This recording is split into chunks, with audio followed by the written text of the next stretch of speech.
Hi, I'm Jaszczak, a Jewish arts educator, and today I'm going to give you my top 5 tips for effectively integrating the arts into your classroom. This is my A to E on arts education. First, let's start with A. Ask questions. Ask your students open-ended questions and allow students to explain their artistic choices instead of guessing or suggesting.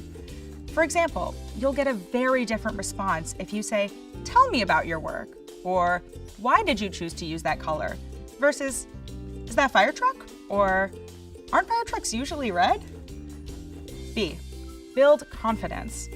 As students are working or presenting, find things about your student to compliment. For example, try saying, "You have a great sense of proportion," instead of, "Your proportions are really well done." This makes your compliment about the student's ability instead of about a single instance of their work. For a student who feels like art isn't their thing, this slight change can make a huge difference in their willingness and desire to keep trying and develop their skills. C. Clarify. Now, this part is huge. Plan out your goals and objectives in advance and make those clear to your students. Sometimes it's okay to paint your fire truck blue because it's a geometry lesson and you're working on shapes. And sometimes you're using art to illustrate a piece of literature and the color is really important. Being open and consistent with your goals is so important for setting your students up for success. And once you've clarified what those are, it's easier to stick to being particular about those things and leave a little more room for your students' artistic license. D. Destigmatize failure. Art can be a really vulnerable experience for your students and for you. Create an environment that encourages trying and removes the shame from failing. You can model this by being open about your own shortcomings and persistence.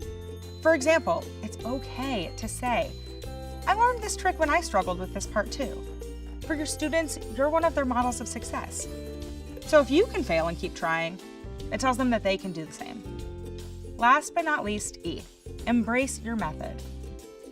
Every teacher is different, as is every student and every classroom.